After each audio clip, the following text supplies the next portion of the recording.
love, but time to battle, I'll find them all. I felt the whips and remember chains, but my soul has been forged by my father's flames. Fight your fears and heal your pain, and victory will be in your name. I used to be weak, but I'm not weak no more.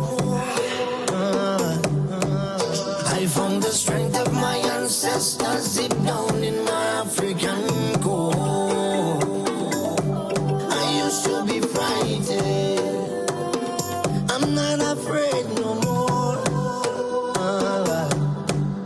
The Father blessed me with the heart of a lion and a warrior soul. So no weapon that form against I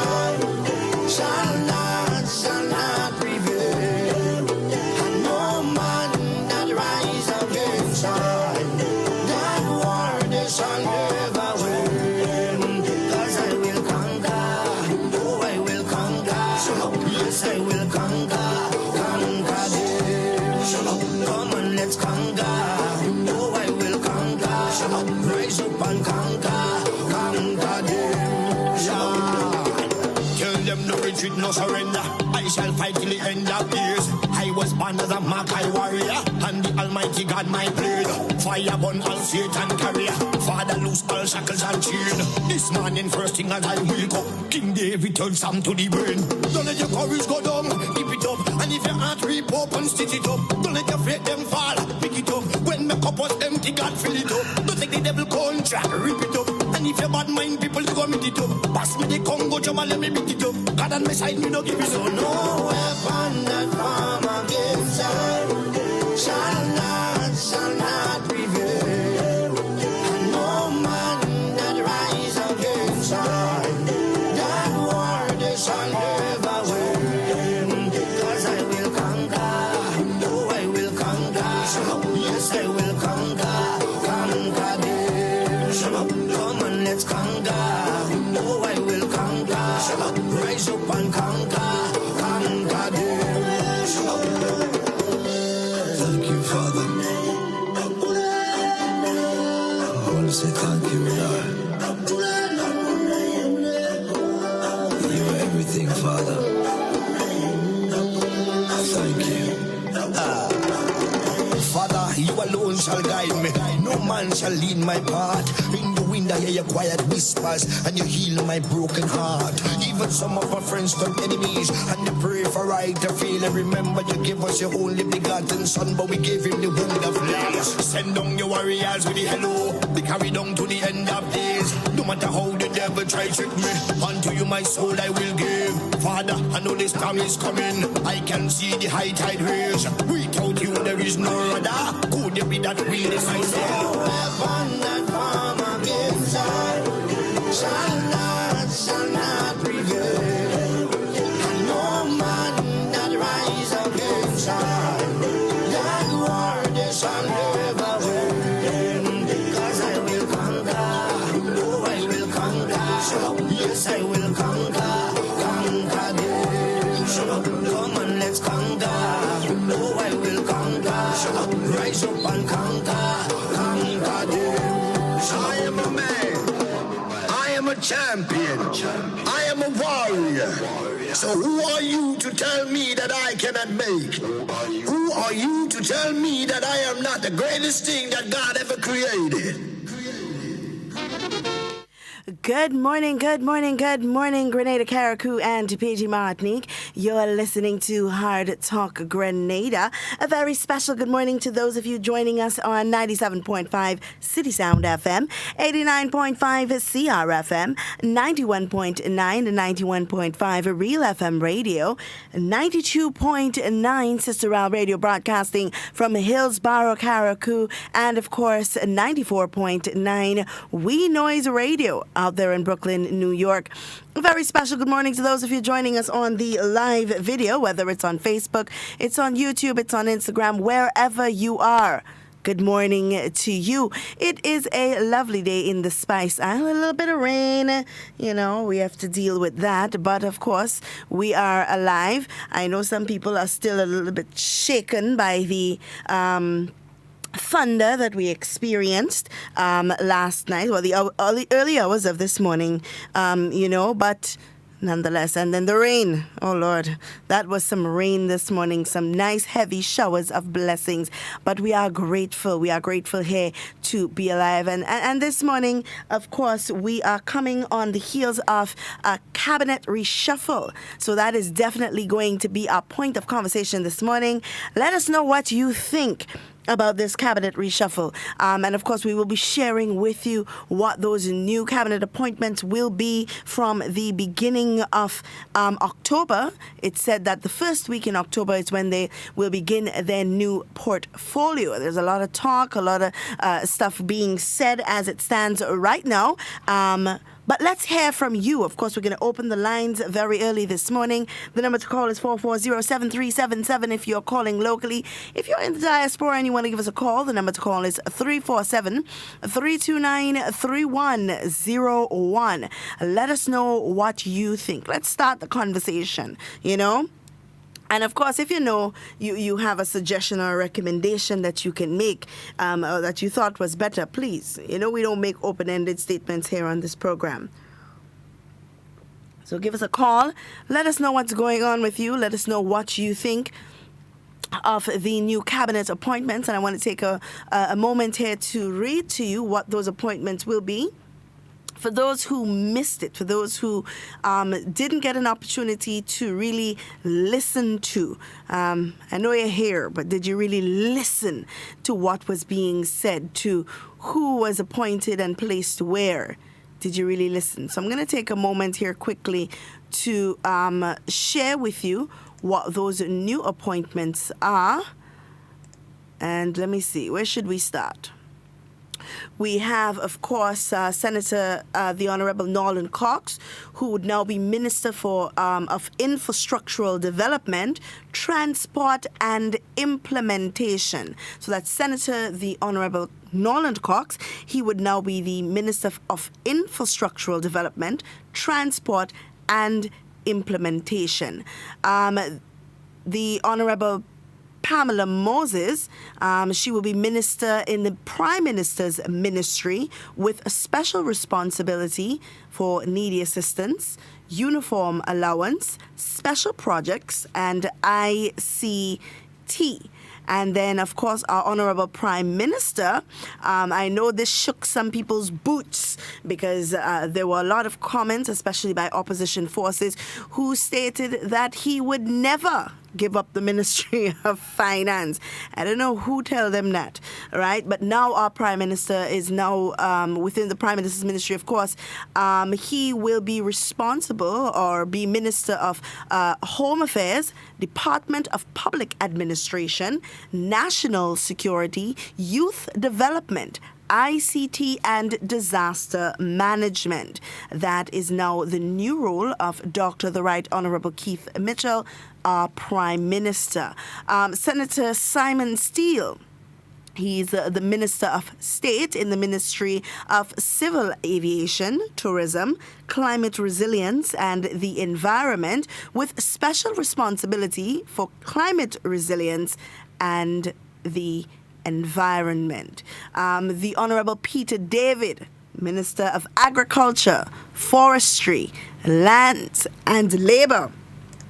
And I know that had some people guessing, but we'll get to that. Of course, we want to address some of the things that were said on social media.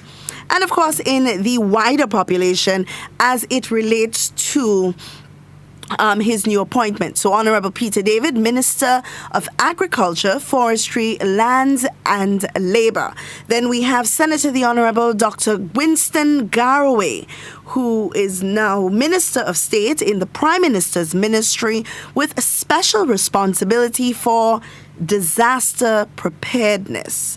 Then we have the Honorable Minister Emlyn Pear, who remains Minister of Education, Information, Human Resources and Religious Affairs. We also have the Honorable Delma Thomas, who is the Minister of Housing, Community Development, Social Services, and of course her new role and hospital services. Then we have the Honorable Gregory Boeing, who is now our Minister of Finance, Public Utilities, Energy, Physical Development, and Economic Development. Then we have the Honorable Kate Skeeter Lewis, who will be the Minister in the Prime Minister's Ministry with a special responsibility for youth development. Who else do we have? Who else did I miss? Oh, we have the Honorable Yolande Bain Hosford, who is now the Minister of Sport, Culture, and the Arts, Cooperatives and Fisheries. The Honorable Kendra Maturin Stewart will remain Minister of Carriacou and PG Martinique Affairs, Local Government and Legal Affairs. And then we have Nicholas Steele, the Honorable Minister Nicholas Steele, who will remain the Minister of Health and Social Security. The Minister, Honorable Dr. Clarice Modeste Cowan, is now Minister of Civil Aviation, Tourism, Climate Resilience and the Environment. Minister, the Honorable Oliver Joseph, Minister of Foreign Affairs, International Business and CARICOM Affairs. Minister, the Honorable Alvin Dabrio, is now Minister of Trade, Industry and Consumer Affairs. And there we have it, a cabinet reshuffle. As some people say, it wasn't a reshuffle, it was a pelt up, a shake up. And of course, in studio with me, joining me, is none other than my co-host, Mr. Roland Bola. Good morning, Mr. Bola. Good morning to you, Ms. Shirley and Duncan. I believe you had a good weekend. You're smiling, you're happy. I don't know if it's the cabinet reshuffle or if there were many other things that happened to you over the weekend or happened with you over the weekend that have you smiling. Yeah, the great Jamaican artist and songster Buju Banton, you know, he said, I can see you smiling. It seems that you are having a ball. It seems that things are going good with you. Anyway, listeners, good morning to you. I stepped in a little bit late. It was raining, and it, you know, sort of caught me off guard a little bit. But I'm here, and it's good to be part of Hard Talk again for another day, another week.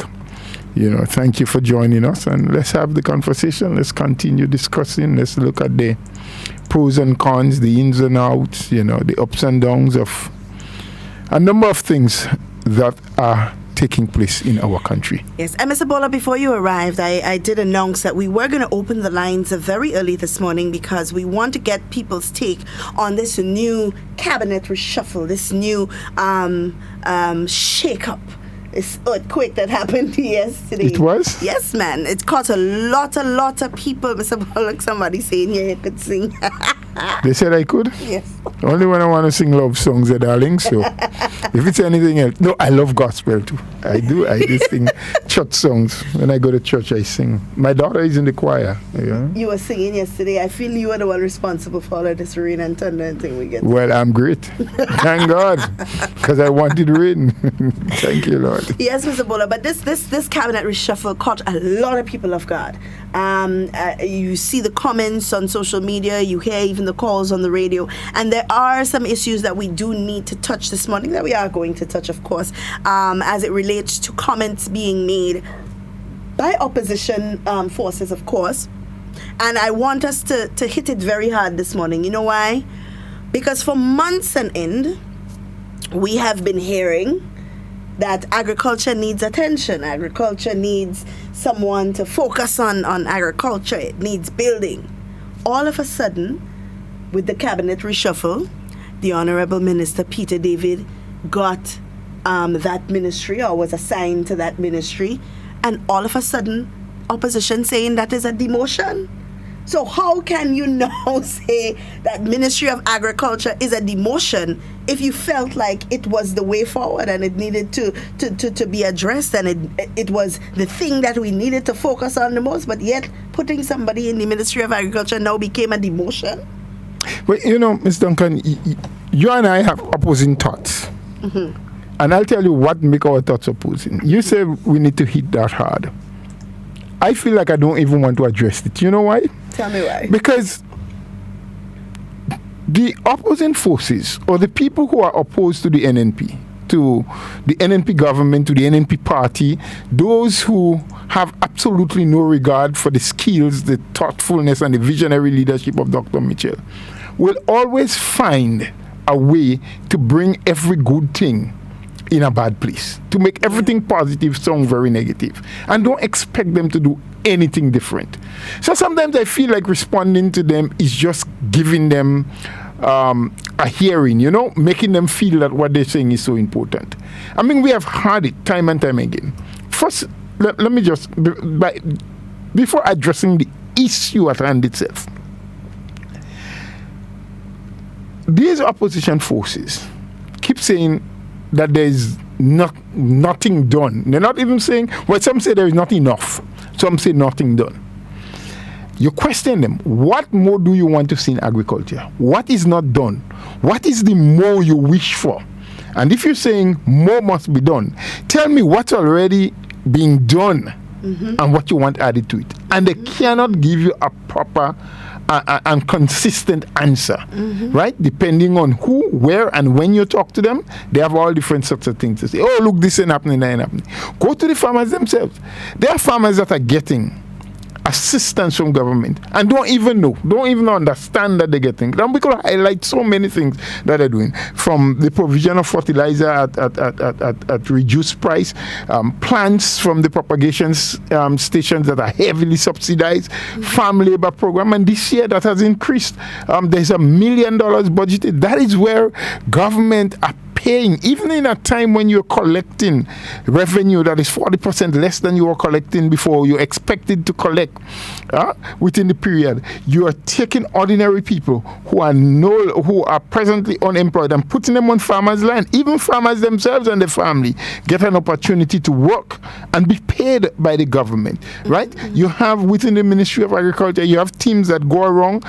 They have now made Soursop a national crop. You have a team dedicated with the equipment, the personnel, transport, everything that goes to farmers' land and spray the Soursop for them, prune the Soursop for them at no cost to the farmer. You have extension services that are given to farmers at no cost to the farmer. You've got assistance being given to the commodity boards. Cocoa, for example, you still have a number of daily paid workers from cocoa who have been paid by government since the passage of Hurricane Ivan up until this time. Tractor services, even while the government doesn't run and operate a tractor and plowing service system anymore, they contribute and subsidize the cost of private plowing. Yep. So and we can go on and on and on. Fisheries, there's a dedicated at the GDB, where government is putting in money and has been putting in money, where these same small farmers and fisher folks can go in and get monies for engines, for boats, for equipments for the land, like small plows, pumps, online, on-farm lines, and so drip irrigation system, can buy greenhouses for climate-smart agriculture. I mean, it's done. Government, just as Corona started, had put in $5 more million into that scheme where people can, farmers and fisher folks and small business development people can go in and get. So you keep saying more must be done. Say what the more is, so you don't have an expectation to deal with the issue itself. Now you have been calling more, right? You take a brilliant mind, because I consider the Honorable Peter David to be a brilliant mind. And you said, look, he probably may have a little more vigor. And so, not that the previous minister wasn't doing her job, because in the first place, a cabinet reshuffle is nothing new. Of course. From time memorial, there have been governments, there have been cabinet reshuffle. The timing of a cabinet reshuffle sometimes can create little, thoughts in people's mind. But, as you've said, for months on now, Prime Minister has been saying that Yeah. he is in the process of dealing with it. Yeah. Right. Being reshuffled or moved from a ministry to another one, in no way does it indicate or signify that you were either doing a very good job where you are, so now they're putting you to do a better job in another place. Neither does it indicate or signify that you was not doing such a good job, so they want to move you to somewhere else. And I thought from the Prime Minister's address very early, he made it clear. absolutely clear, very certain, that listen, it is a chance to give an opportunity to the various ministers to get into different fields and different areas so they become well-rounded. They have an understanding. And what do you really need as a minister in any particular ministry? Now, save and except two ministries in particular I will outline. Save and except finance, where I believe You need to have some kind knowledge. of background, Yeah. some understanding, some schooling in Yeah. financial matters and issues, and the finance. So you need to know that. There was a second one I was thinking about, and it just slipped me for now. But two areas, save and except those two areas. I'll find the other one just now and tell you. Oh, legal affairs. Right. That's the other one I was thinking. I think you need a trained legal mind in legal affairs, because what you really need to manage a ministry is the administrative skills. Yeah. Because you have the people in those ministries that have to do the work. And I'm glad you said that, Mr. Bola, because yesterday I had that conversation with someone right after the speech, because they made the point, well, how can you put somebody who has no background in health in a Ministry of Health? And I said to them, listen, this is a team effort, you know. Of course it is. It is not just the minister going in there and say, well, doctor, you operate on this person, or nurse, you take up this. In fact, in a case like health, the minister has very little or nothing at all to do with who operates on who. Who operates on who. Or who checks who. It's a team effort. Because you have immediately under the minister, the permanent secretary, who really and truly is the administrator of the ministry. Correct. Every ministry has a permanent secretary. Right? And that permanent secretary is who administrates, who manages. The role of the minister is really to set policies. And most of the policies that you set as a minister is guided by cabinet. Right? Ministers seldom make any policy on their own without the guidance of cabinet, without going to cabinet and say, look, these are the things we want to do in our ministry. But also, Mr. Bola, and I keep referring to you as minister, and I would never stop. It slips out every now and again. But isn't it also true that even before the minister themselves take this information to cabinet, the permanent secretary makes recommendations based on the work that they do? Not just the permanent secretary, because in every ministry you have a team. So you have your permanent secretary, you have SAOs, which are senior administrative officers, you have supervisors, you have team leaders, because they are departmental heads, they call them sometimes. And these people are expected to meet at least once per week, or as many times as needs be per week. And I think they call it management meeting. Okay, management meeting. So, so all the different heads for the different divisions in the ministry, they will meet, and every head would have an opportunity to report and to talk about what's happening, what's missing, what's needed, what changes are expected to be made. So when a policy decision has to go to the cabinet, it means that all of these heads will knock together, and someone is given the responsibility to prepare what is called a submission, which goes to cabinet, the cabinet submission. So be the permanent secretary writing it for themselves, or the head of the department, or the SAO, or whoever is instructed, they write. And what do you write? You write what everyone has come together and put. So you give a summary of what you want. So let's say, for example, you wanted to split a department, a particular, and I'm just giving an example, department in two, right? Because you felt it was too big, and you weren't getting, it wasn't as effective as it should be based on size or the number of people in it. And in management meeting, it was felt after much discussion that if you divide that division in two and put X to head that portion and Y to head that portion, we will get more activity, we'll get, more value for money and so. That will be well discussed. Somebody will write all of that up and give the rationale. Because in a cabinet submission, you don't just go and say, we want to move this cup from here and put it there. Yeah. No, you will say you want to move the cup, but you have to give the why. Yeah. You also have to give the adverse effect. If you do it, what will be the negative effects as opposed to what will be the positive effects? Right? What are your expectations? Yeah.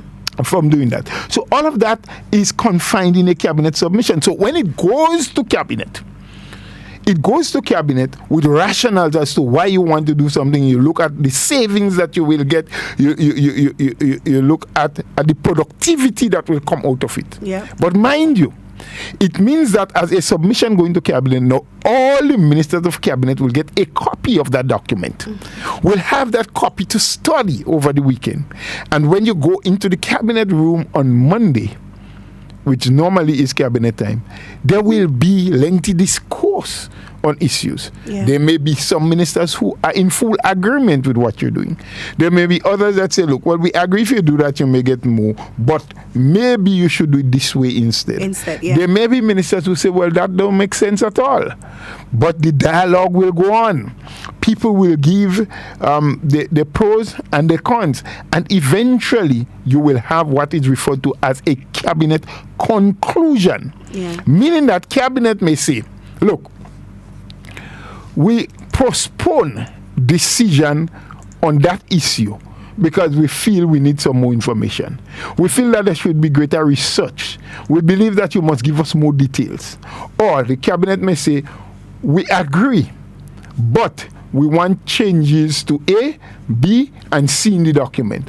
Or we want an addition of 1, 2, 3 other issues or items to what you have said. So it doesn't always mean that when you go to cabinet with a submission that everything you say is just accepted wholeheartedly. It may come back with changes. It may be returned for you to develop and do greater studies. It may come exactly as you send it. They may say, well, look, we see no fault, we see no headache, no problems here. Let's go ahead with it. So that in and of itself tells you that the minister with responsibility for a particular ministry doesn't have all the same managing the ministry. Absolutely. He still gets assistance from either those who have had experience before or have greater knowledge and skills in a particular area by going to cabinet and discussing the issues that affect the ministry. We have a first caller on the line. Good morning. Oh, good morning to you. Hi, good morning. Good morning to the dog. Morning, sir. Oh, you get a new job. All the time. You get a new job. You're the new teacher. All the time. I'll tell you something. Let me strengthen what you're saying there. Yes.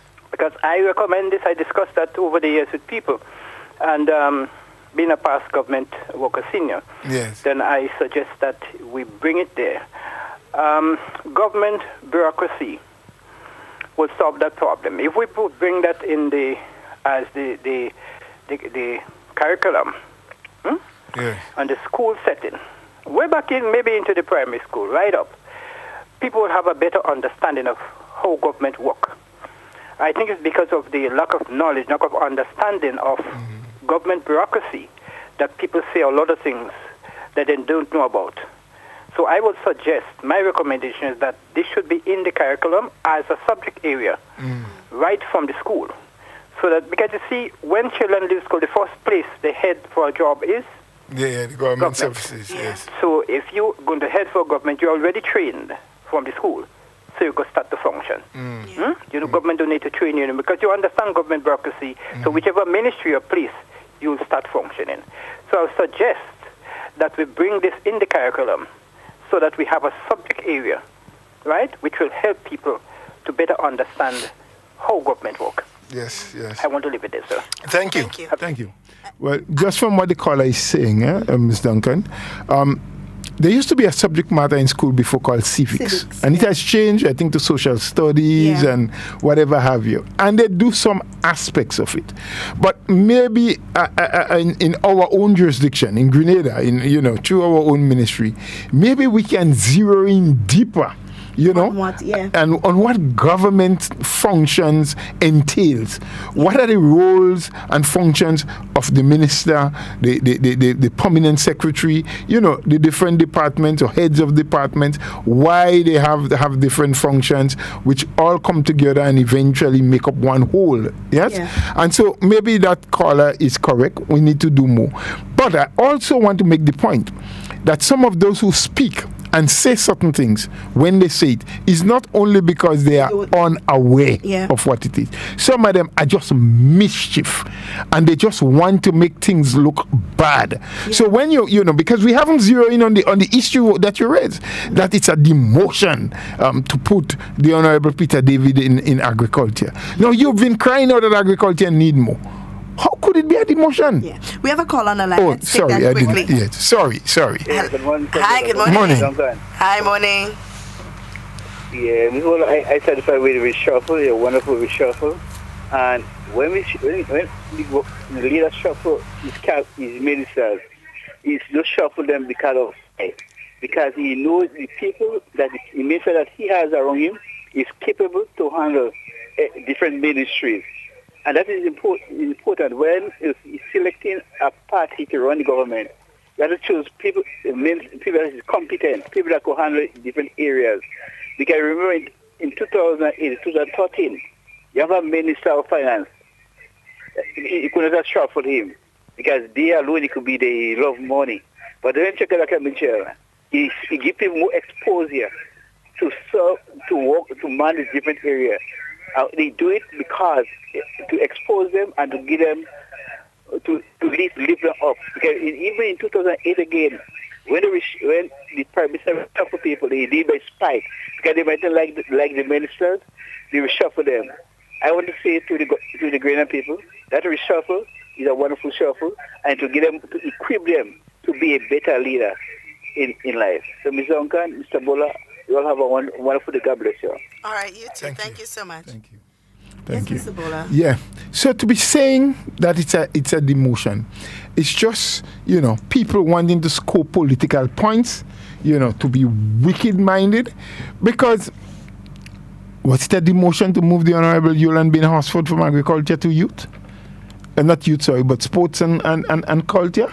No, well, if they're saying to move to agriculture is a demotion, then it means that she get a promotion. Oh, she got a promotion. Because I don't understand. Because why do you have different ministries? Exactly. Are some ministries greater than others? No, one may want to attach some greater level of importance. So, for example, you say the Ministry of Finance. Boy, it's a very important ministry. All ministries are important. But, you know, finance, for example, cross-cuts every other ministry. Yeah. Because whatever it is you're planning, whatever it is you have to do in your ministry, you have to have some kind of collaboration with finance to make sure that, one, the monies will be available or can be budgeted for, and even when budgeted for, know where it's going to be coming from in order for you to undertake whatever restructuring, whatever new programs you want to take on. So sometimes people attach a greater level of importance to finance, and you can see why, because it interferes. The finance interferes with everything else that you do. It determines whether you go forward, you stay stagnant, or you go into reverse gear. Yeah. Because, you know, the total lack of finance would prevent you from doing anything. Sufficient finance will give you the ability, and the proper management of the finances of the country will give the opportunity and the ability to most ministries to fulfill and to complete whatever it is the task before them is, or the demands before them are. So, for that. But every other ministry, in my opinion, is as equally important. It's important for the Ministry of Health, because you want to keep your people healthy, and of course you need the finances not just for curative purposes but for preventative health in the first instance, because if you have the monies to do the campaigns and to teach people and to put out the what do you call those things? Those posters, the paraphernalia that will teach people and encourage people to live better lives, healthier lives, exercise, eat well, and so maybe you'll have better preventative health. So, Yeah. We have a call on the line. Good morning. Good morning. Hi, good morning. Morning to you, sir. One thing I like about the shuffling and with the party. We have people in the party that could fit themselves anyway. Anywhere we transfer them to, they could work. Yeah. They could operate. That is what's nice about NNP. Yeah. And I'm pleased with the shuffling. Great. I mean, you have a little here and there, but what he did, fine is up to mark. Fine is good. All right. Thank I have no you. complaint about it. Thank you. Thank you for your contribution. Yeah. You know, the caller made a very important point, Mr. Bola, because when you are looking at governance, when you are looking at forming a team of representatives, right, to hold ministerial positions, you are looking at a team that is diverse, that can bend and move and be flexible. Because you don't want to have a team of people that if something goes wrong in a ministry and somebody can no longer function in that ministry, you have nobody to fill the slot. You know, you want to be able to move people. And of course, it calls for great experience. You know, it gives them that experience so that they can function outside of where their comfort zone is. Because you don't want somebody get comfortable in a post, what happens? You know, so you want to be able to move them and shake them and give them a little wake up, you know, take them out of the ordinary and put them into something that is a little less in their comfort zone and see how they perform, you know. But Dr. Mitchell, in all of his wisdom, knows exactly what he is doing. And he has all confidence in his team, and that is why he can make these kind of decisions. We have another caller on the line. Good morning. Good morning, Ms. Duncan. Good morning, Mr. Bola. Good How morning. was your weekend? My weekend was good. Excellent. Nice.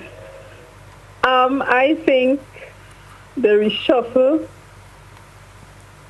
was a good and timely move, and for the people that, you know, have all kind of opinion about, you know, why the Prime Minister did this, and, you know, and they have their own reasoning. But everybody, I think, needs a chance to see how the different ministries function.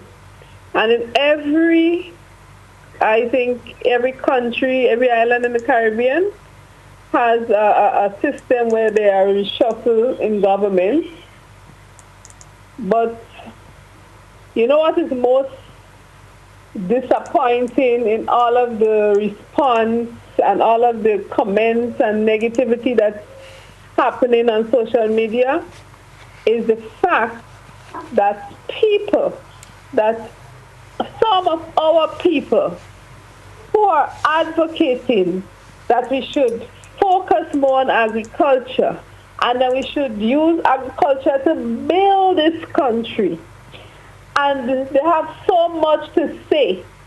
Now we turn around and say that it is a demotion to make Minister David Minister of Agriculture. But how can this be? Agriculture is the backbone. Agriculture, in my opinion, is the most important ministry, because this is where, if you're so interested and you're so honest about, you know, agriculture to develop Grenada, when they say don't focus on hotel, don't focus on tourism, let's focus on agriculture. How now you could turn around and telling people it is a demotion? Minister David has a ministry where now he can show his strength. And I think the Prime Minister did a very good thing, and it was a good move to show him that he chose him as one of the senior ministers to lead agriculture and to lead this aspect of development in the country. Because if we need to develop the agricultural sector, then he showed that he chose somebody that he trusts to help develop this country in a serious way, to put him in agriculture. So, I mean, I've listened and I've looked at some of the comments, and it makes me sick that people could be so hypocritical in one tone, saying that the government is not focused on agriculture and they must do more in agriculture. And then you put a minister in agriculture and turn around and say it is a demotion to put him in agriculture. I don't know where our people is heading. And I hope that some of them are biting their tongue and their finger because this thing is going to come back to haunt them. Anyway, Mr. Bola and Ms. Duncan, have a good day. You have a very Thank blessed you. one yourself. And, like I said to people, why worry about those things? It will be said because, our opponents, the opponents of the party and of the government, will not ever give credence, will not ever give credit where credit is due. They are always going to find a way to pull a negative and put a negative spin on everything else. And I have known the Honorable Peter David for a little while now, and I believe he's made out of the metal that would allow him to function irrespective of where he's been placed. And I think that's and what they're he's afraid of. going to prove to people that he's not afraid to do what like our lady said, I am not afraid. Yes, Yes. I am not afraid. We have another caller on the line. Good morning. Good morning, Ms. Duncan. Hi, good morning. Mr. Bola, good morning to you. Good morning to you, sir. You did it? I did it. How was your weekend? Well, my weekend didn't even finish yet. Okay, well, continue, man. Bask in your happiness. I'm glad for you. All right. I really don't want to talk much about this foolishness I'm hearing about the reshuffling because There's nothing much to talk about that anyway. there's nothing to talk about that. And every administration coming reshuffles, and that's how it is. I just want to make, before I make my substantive point, one correction. Not every country in the Caribbean reshuffles people, because in the U.S. Virgin Islands that does not happen. And that's in the Caribbean. Yes. Yes, Okay. it's U.S. territory, it does not happen. So that's a correction.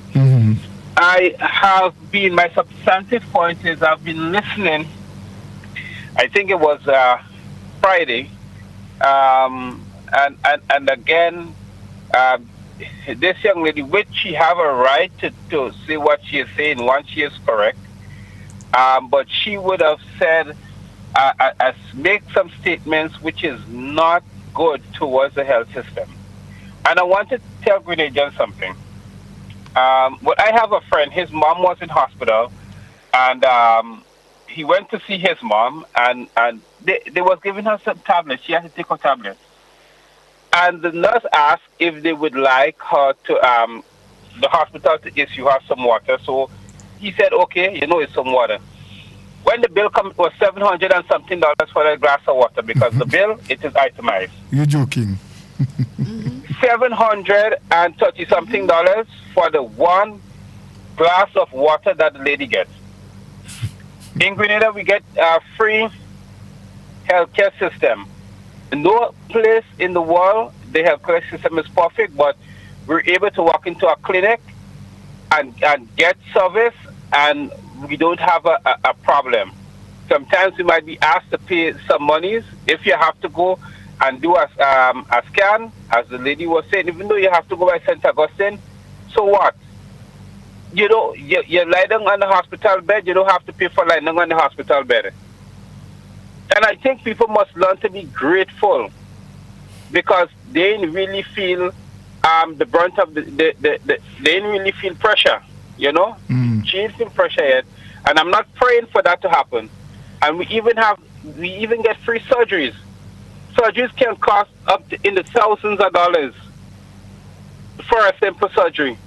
But we get surgery almost free. Maybe you might have to pay a little something.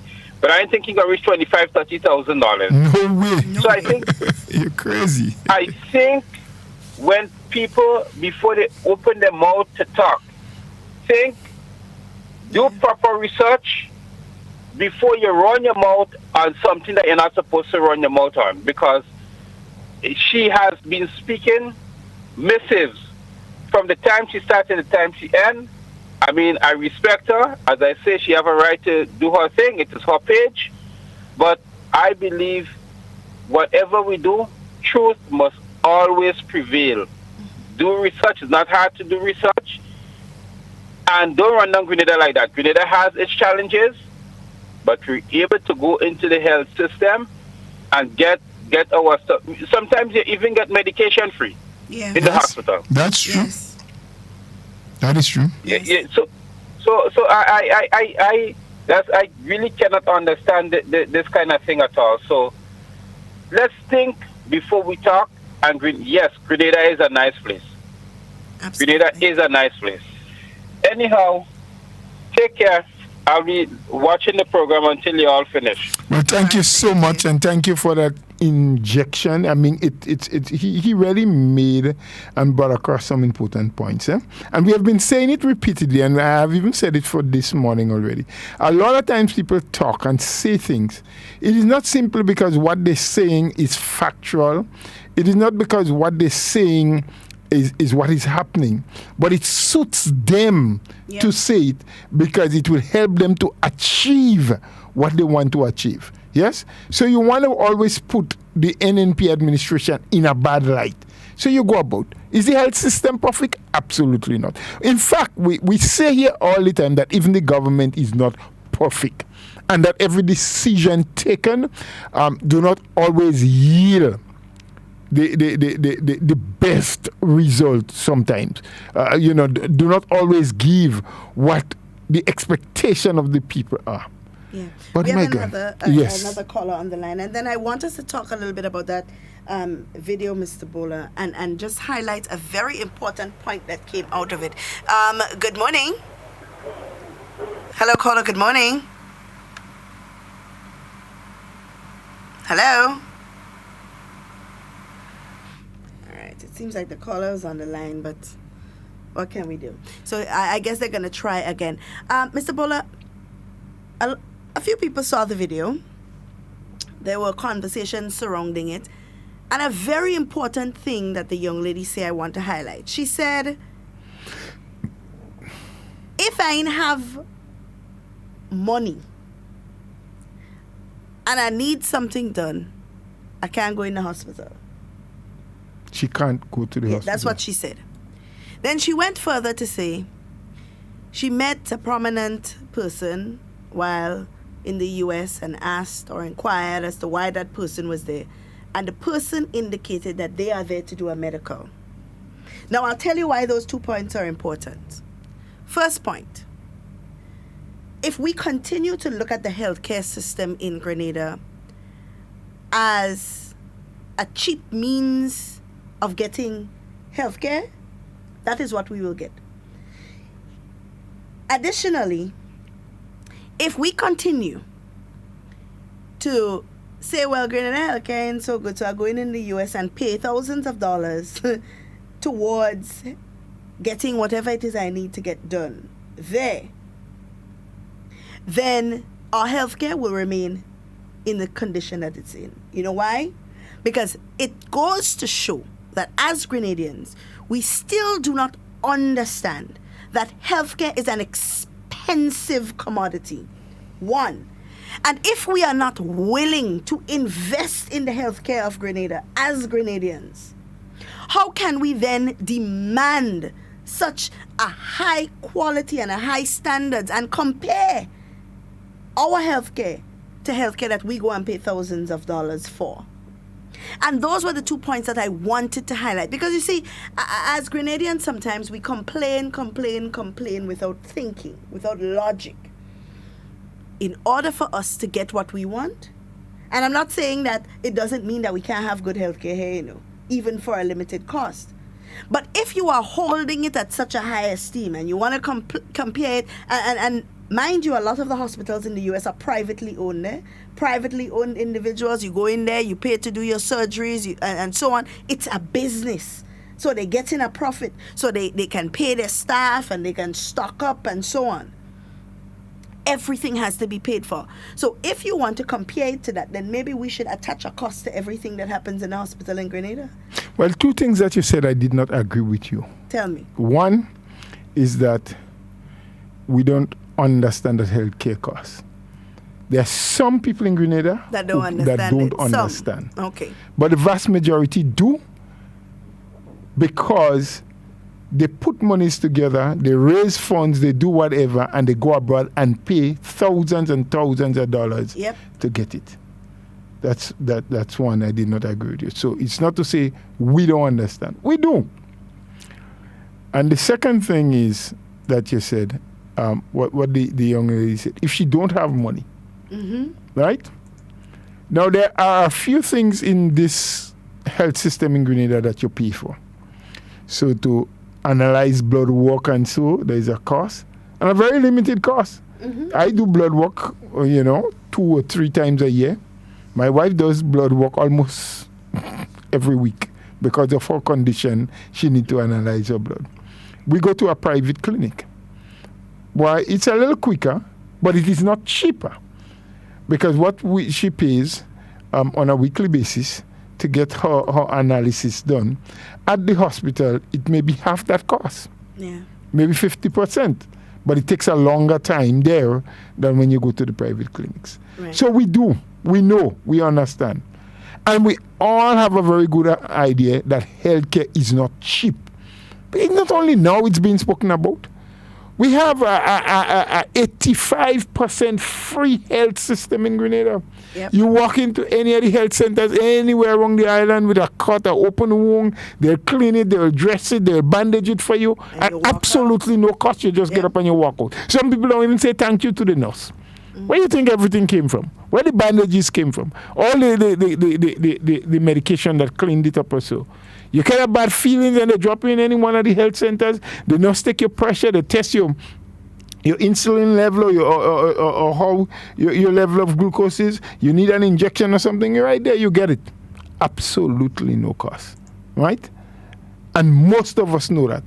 Because there are a lot of people who leave Grenada and go to Trinidad, go to Barbados, go to England, go to the US, and they go knowing fully well when they leave here what kind of cost they have to pay to get an operation done, to get a medical checkup done. Of course. Right? They say they don't have enough confidence in the system here in Grenada. Why they don't? Because it's a free system. Yet there are still some services that are not readily available here. And maybe, yes, we can tout the system for that. Some things that are not readily available. But they all cost. Are we willing to pay? And the government is putting a system in place. Hence the reason for the health insurance. Yeah, the NHI. NHI, working in collaboration with the NIS and so, where we'll pay a small fee, but we'll make sure that there's improvement in the standard of health care that we give. And the people who are making all those videos and saying those things, they are aware. But it doesn't suit their purpose to speak about those things. It would not give them a tick in the column to say, well, I encourage the government to do what they're doing, and maybe as Grenadians, let's get on board, let's do something much faster than we are doing. Let's get this whole NHI thing moving. Instead, they find all kind of reasons to criticize it. Yeah. They talk about the need for so many other things that the government again has to find the finances to bring. Nowhere as to how we contribute.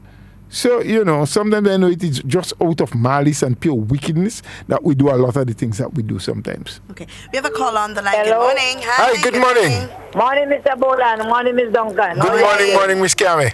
Beautiful day in Grenada today. Yes. Well, I just calling to congratulate all the ministers in government that get a portfolio. And I think Mr. Bola and Miss Duncan, they're capable to hold that office with the shuffling. They're capable. Yes. It's experienced people that is there. Yes. Despite you won't get everybody to agree with what's going on because people talking. Yeah, people talking and say they shouldn't do that, they shouldn't put that person there, they shouldn't put that person there. But these is people that is capable of doing the job. Yeah. Yep. Experienced people that is there. Yeah. So I ain't worrying about what they have to say. Good. All we got to do as Grenadians is to pray for the guidance. You understand? Yes, yes. And my boy is in agriculture. Yes. So I will plant more tomatoes. More tomatoes and celery and cucumbers. Very good. So I want to get a piece of land to plant. Well, you talk to him. Yes, guys, the Minister of Agriculture. Yes. And You know, we as a people don't appreciate what we have. You know, congratulations to every one of them. Good. Yes. Good. And you all have a blessed day. Thank you very much, Ms. Carmen. We thank you for your contribution. We thank you for those comments. Yeah. I mean, sometimes, you know, I wonder if it is worth responding to when people behave in those ways. Is the health system in Grenada perfect? Absolutely not. Like most other things, they are not. It's not perfect, but it's a work in progress. Things are happening. Things are changing. Look, you know, there was a previous administration here that said that the second phase of the hospital could not be completed for all kind of reasons. The new National Party came back. No, it's completed. And if it's not totally in use yet, parts of it are already in use. I think you have another caller there. Thank you. Good morning, caller. Good morning, Miss Duncan. Good morning. And good morning to you, Mr. Bowler. Good morning to you, sir. Well, Mr. Bowler, first of all, let me start out by saying that I want to congratulate all those who were all the ministers of present ministers of government, even those who have been given a little bit more. Yes. I want to congratulate them. But Mr. Duncan, Miss Duncan and Mr. Buller, you know the song that I've been singing all last night? Yes. The song goes like that. I can see clearly now the rain is gone. No, we ain't gone yet. We had some rain down here this morning. Don't worry. Sometimes you're living in an island and you're feeling so good that the rain falling.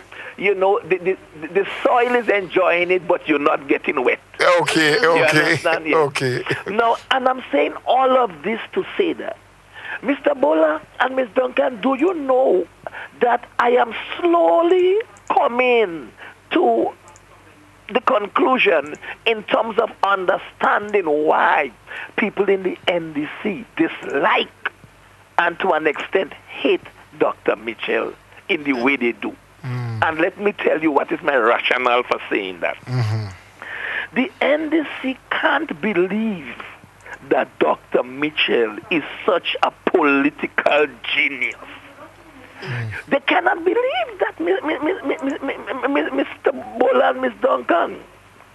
So right now, this morning, after the announcement last night, they are feeling pain on the left, they are feeling pain on the right, they are feeling pain in the front, and the worst pain of all they are feeling is in the rear. Oh, Lord God. I categorize it to diarrhea. Yeah, they are leaking. And listen, Peter David is in agriculture and the other labor and the other assignment that he have. No, Peter is back on home soil. Yes. Yeah. Peter is a people's person. And he is loved by people across the board. He gets the job done. And Mr. Bola, all of that spells disaster for the NDC. So look out. Peter is the man that they will be after now. Why? Because they cannot. They're sitting right now in the private space, and they cannot believe that the writing that is appearing on the wall right now. I think whatever they write down in the Middle East, this kind of Greek and all this other kind of writing. I think that is what appearing on the wall for them. They cannot believe that Dr. Mitchell is such a political genius. And I say, Doc, don't be afraid. When the time comes and you give us the opportunity to choose, once we have that opportunity, I can assure you we will not disappoint you. Mr. Bola and Ms. Duncan, have a pleasant day. Thank you, sir. We wish you the same, and we thank you for your comments. Guys, remember the lines are open if you want to contribute to the conversation. The number to call is 440-7377. If you're in the diaspora and you also want to give us a call, it's 347-329-3101. We also take calls on WhatsApp. And We have a WhatsApp message right here, and of course you can share with us your messages on the live video, and we'll read them as well. And this WhatsApp person is saying, "Good morning, I'm listening from Texas. I want to share that I am concerned as a Grenadian to hear the tone of conversation around politics. These talks seem to ostracize the current government and the opposing party as if they're both not made up of Grenadians.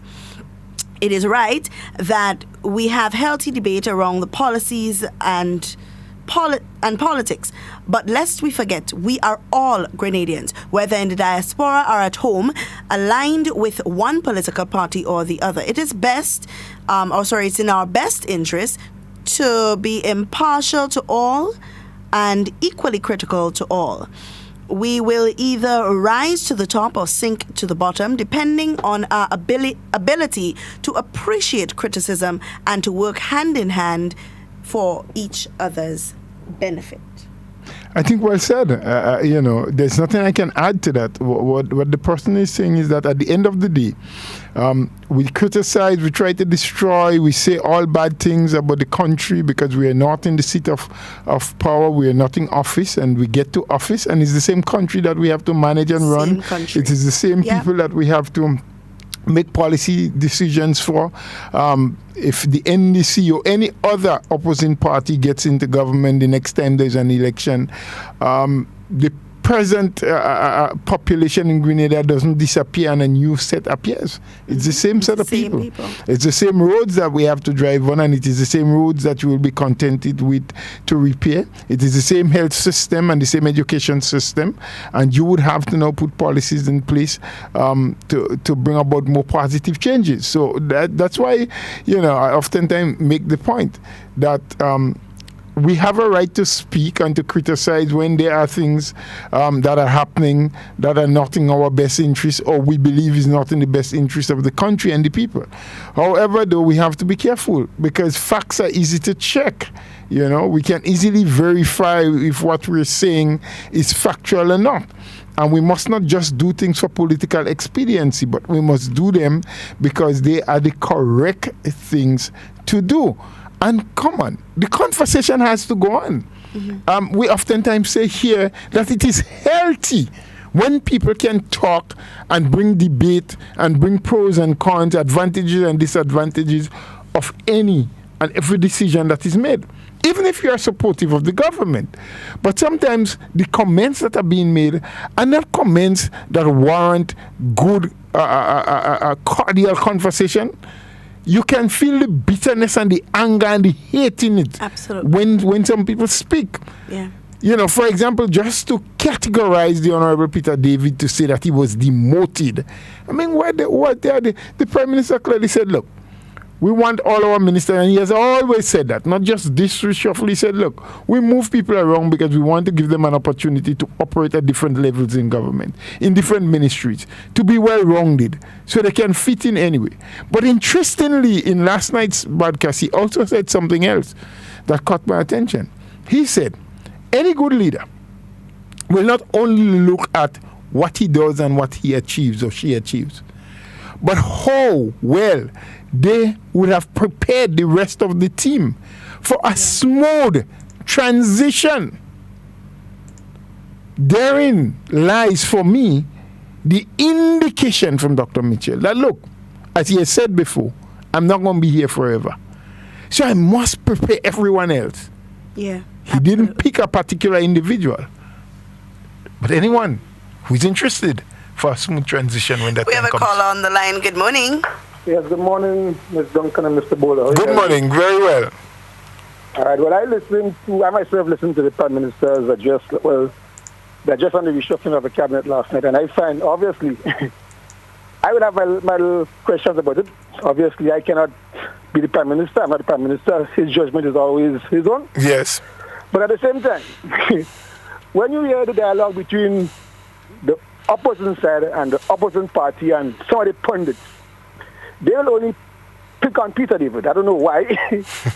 Now, there are certain radio talk show hosts going around playing clips of what Dr. Mitchell would have said in the past, and they don't know that. Yes. Fair enough. But mind you, if you go back to politics, and politics is a thing when you're on the campaign trail, you will say certain things. When you're in government, it's a different thing. I keep saying that. In 2000 and what, I think it was 12? Yes. When Hillary Clinton was running against Barack Obama. The only thing this lady didn't say about Barack Obama is that he's human. Yeah. He made a Secretary of State. You understand? So it goes to show that you can reconcile in politics regardless of your disagreements or agreements. It doesn't mean that the guy hates you. That is politics. That's what politics is about.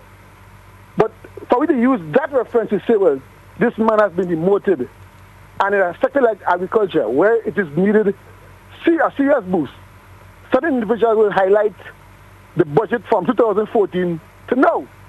Why didn't highlight the allocation for the budget from 2008 to 13? Yeah. And let us see who was showing. And there was a farmer who was apparently Prime Minister them time there. So why agriculture wasn't given a boost then?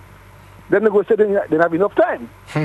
Lo and behold, I watched another show after the PM gave his little speech, and there was two other guests on another popular show, and these people and them are just all over the place. They're talking about where we are on COVID, why we have massive. So if they cannot come together with a collective agreement on what is the issue that they want to see solved, nothing going to get solved because you're all over the place. One man saying this one here, this one saying that one here, this one saying energy too slow, that one saying get rid of the chairman, that one saying this. If that is the level of dysfunction they have now, and they're talking about election is next year or so, Dr. Mitchell is the only person that would know his election. Yeah. So they will come and say election is next year. They'll have a shock coming, and that shock will be the detriment of them, because if Dr. Mitchell call an election right now, I am sure, as well as they, that opposition party doesn't have anybody ready for election in the morning. They don't. So don't pray for election. And there are people talking about them. I think the leader of that party should seriously think and know who they have talking for them, because they are digging themselves in a deeper hole than they are right now. Yes.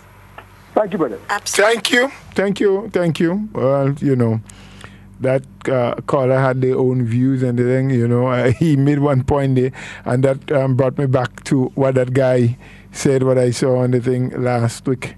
It was last Thursday.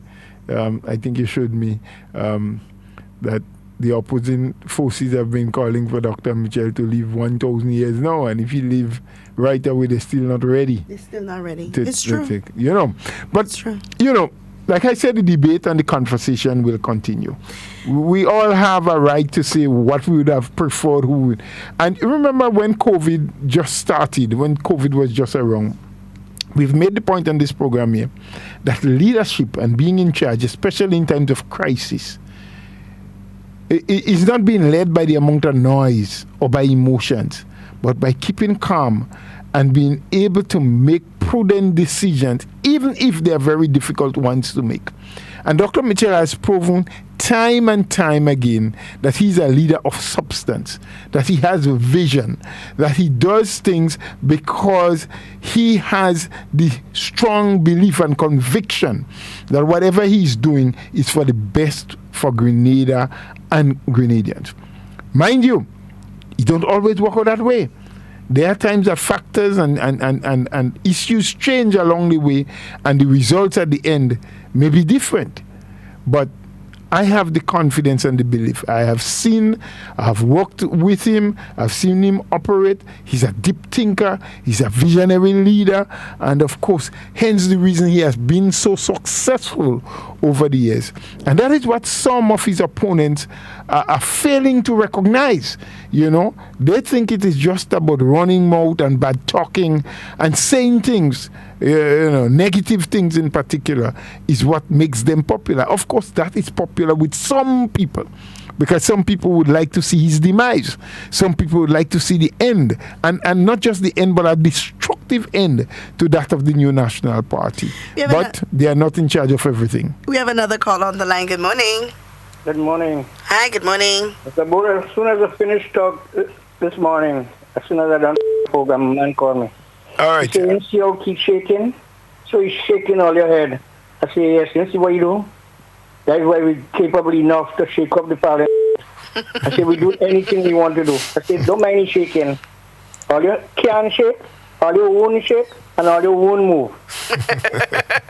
So forget what all you're doing there. All you have to waste of time. I wouldn't say the words are given, but... No, you shouldn't. You know me. No, you know me.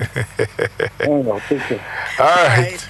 Mr. Bola, one point that I want to make, and it's something that as a young populace we have to take into consideration. We have... Let's take this call first, and then I'll get back to that point. Hello, good morning. No, it seems like we lost it. We have an opposition and opposition forces, because not all opposition is NDC. We have other opposition forces who are vying for some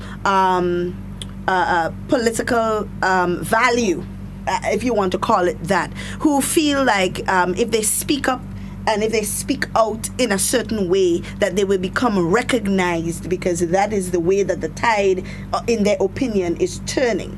So they would speak up and they would say what they think people want to hear. Now, as a young individual looking at politics, my first question would be, since the NDC believes that, and this is how they put it, agriculture is dying, we need to not focus so much on tourism. We have nothing for the youth, so we should get rid of the Imani because it's not a program that is not good for the youths. That Grenadians are needy and greedy, so we should not give them handouts. These are their words. These are the things that they have said openly and publicly before.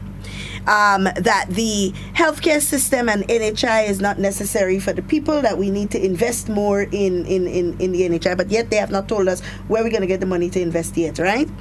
That we need to tell investors when they come to Grenada what they should invest in, which never could happen anywhere around the world. A man could decide where he wants to invest his money. That is his decision. And that too much concrete going up. We have enough buildings already. There should be no more infrastructural development because there's too much concrete. So my question really is, Mr. Bola, if they were given a chance in Grenada, what are they going to do? Well, they were given a chance before, so I don't know why you need to ask that question. No, but in its current construct, because they are pausing everything. But remember, that's the nature of the main opposition party in Grenada, who is the NDC. I mean, they opposed everything before 2008. In fact, their slogan for election, their watchword was, "We are ready now." They gave Grenadians the impression that everything was there, sealed and signed. They was ready to rule and to take this country forward by leaps and bounds. And they were given the opportunity. The people allowed them the opportunity. What happened? People couldn't get pay on time. In fact, there's still some people, well, not now, but even after they came out of office, they were to be paid millions of dollars in unpaid claims at the Treasury. Healthcare was... Let's take the caller. Good morning, caller. Good morning, Miss Downton. Good morning. So you, Mr. Bola? Good morning, sir. Yeah, I've been listening to the conversation as usual. Very informative, very interesting. But I was listening to another program this morning on another radio station, and I've heard some of the callers' views. Those who call the radio station and those who would have communicated the views via WhatsApp or Facebook, etc. And it amazes me the way our people think. I have listened to some of the comments, right, from the different media that they chose to use. And I wonder and I question how our people think. I've heard so much negative, so much negative, and I wonder whether people take time off to think before they get to the radio station or before they get to a program and to see what they have to say. The cabinet reshuffle took place. In fact, the Prime Minister had given notice before that a cabinet reshuffle was going to happen soon. Right. Okay, the time came yesterday. He decided to make the announcement public to inform the nation. And I agree. Let me start upon the premise, or let me say up front, let me hasten to say that I believe that everybody has a right to their view and their opinion. But in the same breath, I think we must think of what we say. We must think before we speak. And the level of bitterness and hatred that I've heard been spewing from the comments is not because of the changes that would have been made, the new assignments and the additions that would have been given to some of the ministers. But you could sense the bitterness, the hatred, and the insincerity in it. Mm-hmm. And I want to point to, for example, the Ministry of Agriculture, for example, and the reassignment of Minister Peter David. And I've been hearing for a long time, not just this year, not just before COVID, long before COVID, and during COVID, and and so on. People have been talking about the need or the importance of agriculture, and that we should put more emphasis there. We should spend more money there. We should strengthen them with personnel. It's what we shouldn't do about agriculture, about that ministry. And now we have somebody being assigned or reassigned to that ministry. And you hear people talking about it's a demotion that Minister David, that Peter David has been demoted. I mean, I cannot believe it. I just cannot believe it. So it's just a demonstration of the hypocrisy. And I know mainly where this thing is coming from. And I have been around the politics for a long time. I'm a seasoned person. I'm not a young person. I know exactly what's going on. So I know that the political shenanigan is coming from the opposition camp, mainly. I know that's where it's coming from. So, as I say, it just demonstrates the hypocrisy of our people. Yeah. You're absolutely right. Thank you. In respect to services, and I want to speak to hospital service. Yes. Because a lot of the times, more people throw our hands in the air and we say, we cannot access this, we cannot access that, or it's too expensive to access. We know that healthcare is expensive in any country. Healthcare is expensive. And we here in Grenada, we still should be happy, yes. We know that there are a lot of services that we cannot access, we do not have. These services are not being provided, maybe by the state, and so on. But we have to be prepared to, if we want an improvement or better healthcare, better services, we have to be prepared to contribute towards that. That's the only way it's going to be improved. Because, sometimes people give the impression that finances should come, or the finances are coming from the politicians, or politicians should or have a way of manufacturing money, and money should always be available to do whatever we want to get done. But to me, this is a misconception, right? I believe that we should be prepared as citizens, of the country. We should be prepared to contribute towards what we are asking for government to provide for us, right? Because remember, at the end of the day, is the money would only become available through taxation, or from loans, or grants, or other persons making donations, right? But we have a part to play in this. And I believe if we take a more serious approach, and if we decide to come together and work together as a people, a lot of the things that we do not have now, right, or a lot of the things that we are lacking, or a lot of the improvements that we are calling for, we should be part of it. As I always say, and I would continue to say, we have to be the change that we want to see. And I know that we might be limited in certain areas, and so on. But if we come together and decide to work together as a people, we could get a lot done, or we could get a lot more done.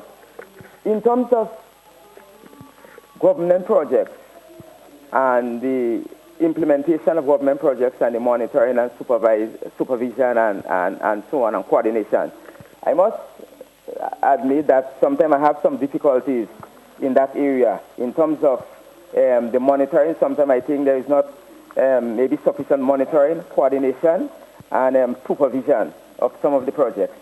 And I spoke to somebody who was, maybe I should say, lodging a complaint to me some time ago. And the person told me what they had to tell me. I wouldn't go into all the details. And I said to the person in uncertain terms that I thought she was unreasonable. Unreasonable in the sense that she was given the opportunity for employment, I think it was with the farm labor. And my goodness me, you would have sent, a 10 days employment. During that period, you would have sent, she said she would have worked 2 days, and she sent persons to work for the rest of the days. And they still did not complete the 10 days. Come on. So I said to her, and so what are you complaining to me about? So if you didn't get maybe 10 days pay, I mean, so if you didn't work 10 days, do you expect to get 10 days pay? And I'm saying this to say that we have to change mentality. We cannot be asking for things, calling for things, and then when we have been given the opportunity, we feel miserably, or we behave or we act irresponsibly, and so on. So that is another area. Another area I want to deal with is responsibility. We as parents, guardians, stewards, wards, I believe that we have to take up greater responsibility or live up to our responsibility. Too many times we believe that our responsibility is somebody else's responsibility. We are not responsible for this, we are not responsible for that. My goodness me, so if we have children and we have a family, who do we expect to look after our family and our children? We have, the responsibility is solely on us, or lies on us. If we get assistance from other people, including the government and so on, that's good, that's fine, that's an addition. But I believe that we have a responsibility to our children and to our family. So I am saying my appeal is that we have to take greater responsibility. We have to be more responsible, and we have to know what we're getting into. In terms of the role of the media, and we talk about the media, freedom of expression and so on and so forth. And all sorts of things, and sometimes attempts to muzzle the media and what have you and so on. Well, in my opinion, that is far from the truth, because sometimes if I had my say, if I had the power, the authority, a lot of things that have been said or been aired would not have been aired. This morning a caller called on to the point, and that caller was expressing disgust of an ad that they have just before the major broadcast just before the major news broadcast. And the caller, to her, she found it very disturbing. So she was asking the station to do something about it. But the host of the program, who is an employee of the corporation, was advising the caller, well, to express that concern to the corporation. So she should write or contact them or whatever. And another caller called and said, well, no, you are an employee, you are the host of this program. And I believe you should assist the caller in getting the message to the management and whatever, whether they could do something about it or not. But again, I'm saying this to say, sometimes I find some of this media, not just Vivian, or others as well, very irresponsible. And they add to the negativity, to the negative conversation. That's what they do. They add to it. They fuel the fire, they poke the fire in a very negative sense, in ways that do not really help us. It does not speak to our development, to our advancement. It shows, it caused the world, the rest of the region and the world to laugh at us, and so on. And I believe that the media should play a more responsible role and stop jumping on the bandwagon and involving in spreading the sexy and sensational news and get down to the crux of the matter, find out the truth. Well, you would have heard something, seek confirmation before you come and air it publicly, And there are a number of concerns that I want to raise, but I think I will stop here for now. Well, thank you as per usual, and a number of issues which that caller oftentimes will raise. But, the long and short of it is that only over the weekend, I think it was Friday evening, I was having a conversation with someone.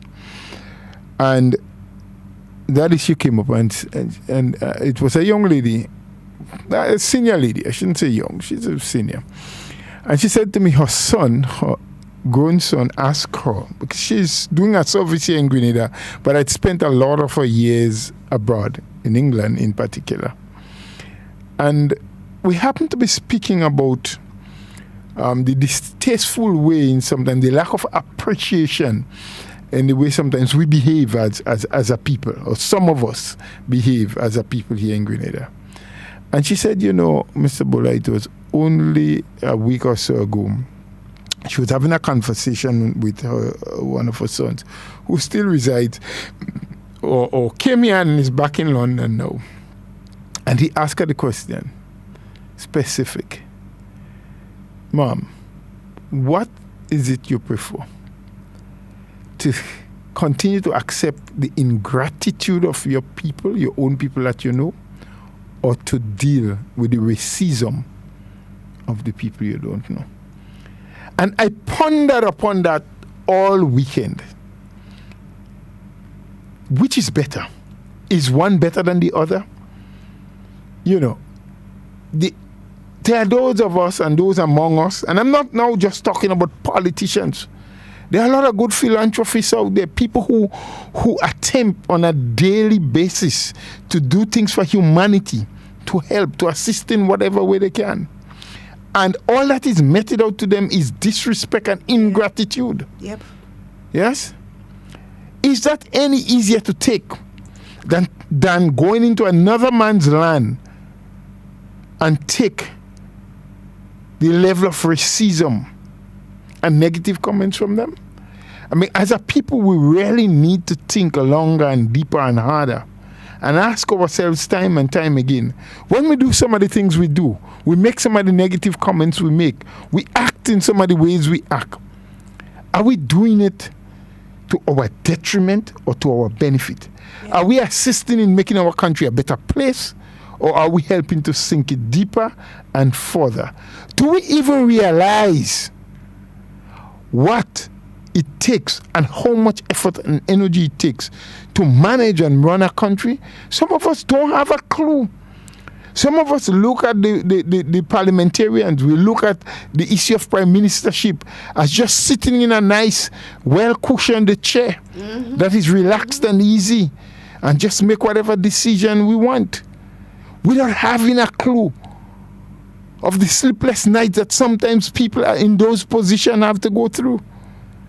That the amount of hours they sometimes sit and deliberate and look at the pros and the cons before they make any particular decision, to talk about the effect, negatively or positively, any decision they make will have on the populace, and how painful it is for them sometimes to make some decisions knowing that there will be some people who will be hurt in a negative way as a result of the decision. So, you know, some of us, from the comfort of our own homes, from the fact that we have a camera, or we have a telephone, a cell phone, we have internet connection, and we can do a video. So we just start talking, and we start blaming, and we start blasting, and we start saying all kind of negative things without one iota of thought for whom we may be hurting. You know, and that's why do they really deserve what we're giving to them? And that's why I always say, Mr. Boland, and I've said it here in the coming weeks, that I support any young person, any individual, youthful individual who would like to enter politics, frontline politics, competitive politics. I support that, you know, because it's important for the young people to now get involved and not just sit on the sidelines and wait for a bone to be thrown to you, but actually be active, you know, take control of your situation and be active in the role of politics. However, it is without a doubt, Mr. Bola, and I want to keep reiterating this so that they understand, politics in Grenada has no money. Politics in Grenada has little money. Has little money. Yeah, but don't say no. When I say no money, I think they understand what I mean. No, but make it clear. Little money. Little money. Right? It has little money. Politics, little returns. And I'm only speaking, I'm referring to Grenada because that is where I live, because I know it is a similar case. It's similar in most of the small islands, but some of them might be slightly better off in terms of the returns that the politicians get done in There Grenada. is very little financial gain in politics in Grenada. Politics is about service and sacrifice, undeniably. So you see, all of us that sit down talking about, oh, we tired of lip service, and those that are on social media every day talking about, oh, this needs to be done and that needs to be done and the other needs to be done. Guess what? Saying it and actually being in the situation where you are expected to deliver on it Two very different things. Because when you have to be up all kind of 2 o'clock and 3 o'clock in the night, in the morning, for weeks on end, and you can't function because you're so tired and you didn't know, and people who you expected to support you turn around and stab you in the back, and people are saying all kind of things that are not true about you, and people are criticizing you left, right, and center without even understanding or without any facts. As Mr. Bullard has always said, when the mortar becomes more than the pestle, let us see what matter of man you are made of, because you're very good on social media, you're very vocal, you could say a lot, but can you do? Because it's hard work. Politics is difficult. It is not as easy as some of you make it sound or want to make it sound. It is hard, and you have to be willing to sacrifice, willing to be of service to your people. It's basically being on bended knees, All the time. It can be equated to being on bended knees.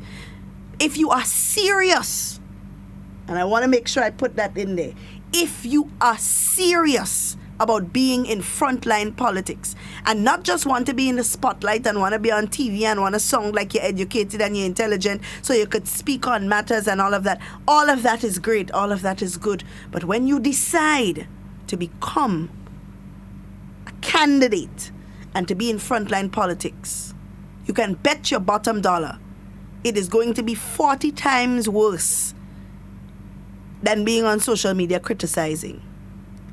I just want the callers out there to know now that we're stopped taking calls at this time. We're going to round up pretty soon because we want to replay for the benefit of those who did not hear it themselves and have been relying on what is being said on radio programs and on social media because they had missed the Prime Minister's address. It's not a very long address, and the way in which he named out the different ministerial positions. Some ministries have been added to. There have been some changes. So, for example, there was a ministry called Ministry of Climate Resilience. I think that has now changed. So there is now a mix between tourism, civil aviation, a merge, a mix. I think mix and merge mean the same thing. Yeah, okay. So don't use different words to me to tie up, confuffle the minds of the people to make them believe it's something different you're talking about. I say a mix, you say a merge. Yeah, come on. Anyway. Some have been merged or mixed. They mean the same thing. Yes? When you merge butter, sugar, flour, little essence and spices and so, you get cake. When you mix them, you get cake. So we want to replay it so that people can hear for themselves if you did not hear before, or if you heard but probably missed something or not sure of what you heard. We will pretty soon replay that, and after that you're going to get the national report, which is a daily thing for us. But what we want to say to people, as we normally would here,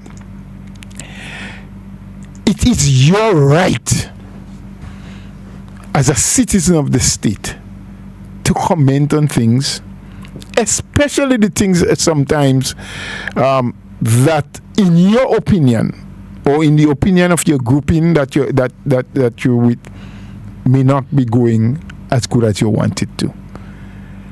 Sometimes you must bring it to the attention of the authority, those who have the responsibility to get certain things done.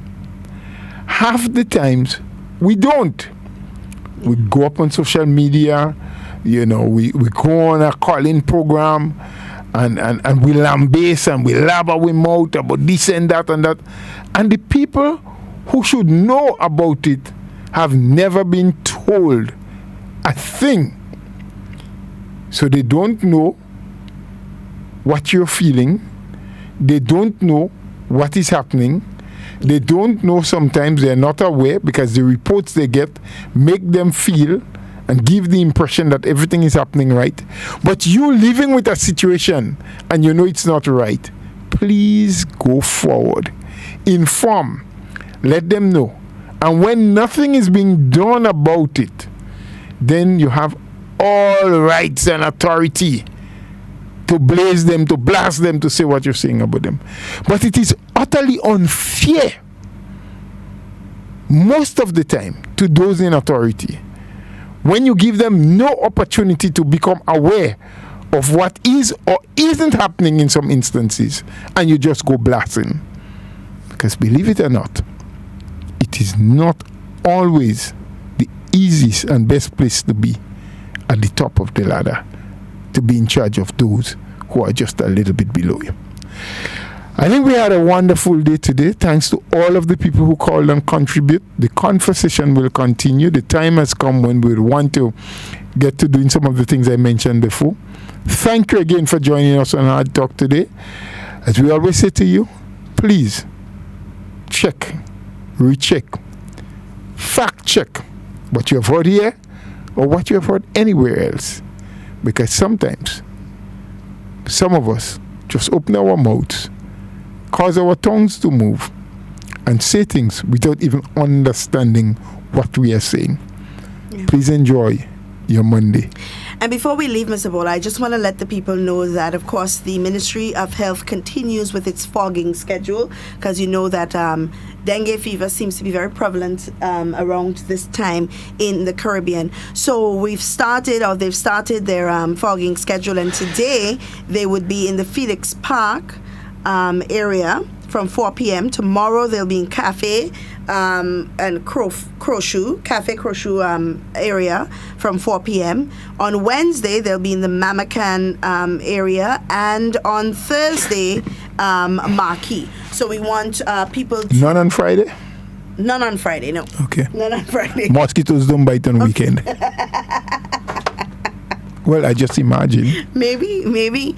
All right. So, guys, keep that in mind. And, of course, do your little part. Do what you can do to ensure that there is no breeding site for mosquitoes. Make sure that your surroundings are clean, that you don't have containers that are uncovered and can be filled with water, especially now when we're getting a little bit of rain on the island. So please do your part as well, and if we all work together, we can put a handle on this mosquito business, right? But guys, we have come to the end of our conversation here, but of course not the end of the program, because we still want to play to you the national address by the Prime Minister, and that would be also followed by the national report from Friday. So guys, it's always a pleasure being here with you, as we say here every day, in whatever you say and whatever you do, be safe, be secure. We always want to be talking with you, and we don't ever want to be talking about you. Please do enjoy the remainder of your day.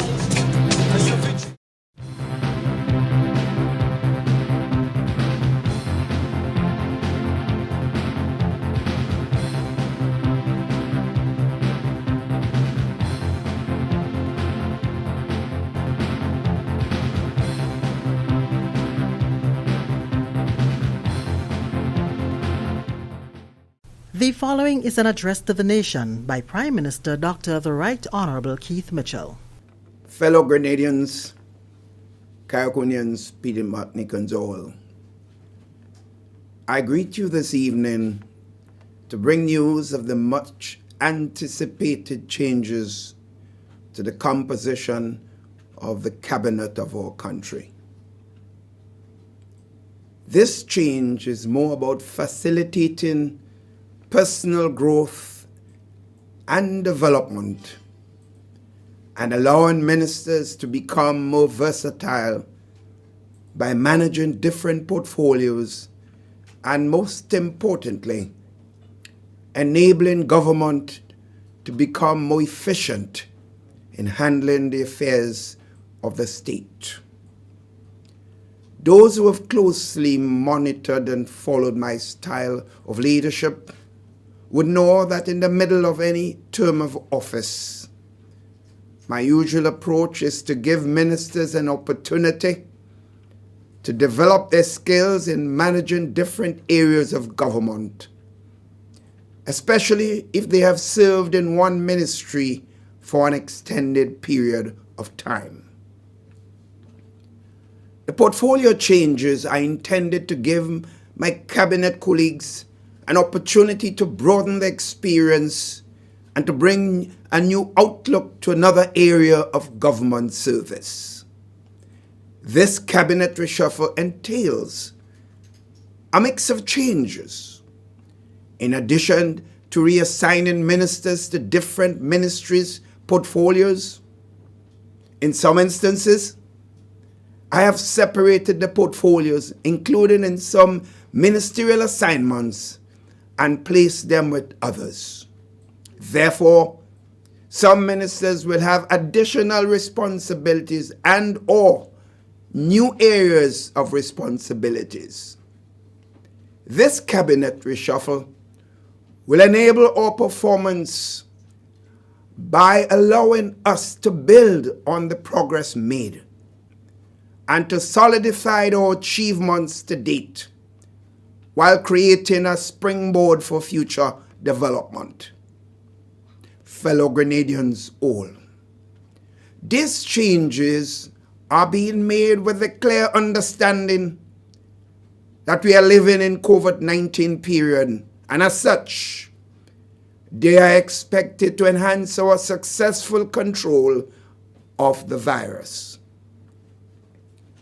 We have done an excellent job here in Grenada so far in preventing the spread of this disease. And while individual responsibilities plays a significant role, government's leadership in this regard has been critical in achieving the level of success to date. Therefore, the changes being announced now will enhance our ability to ensure the continued protection of our beloved country and its people.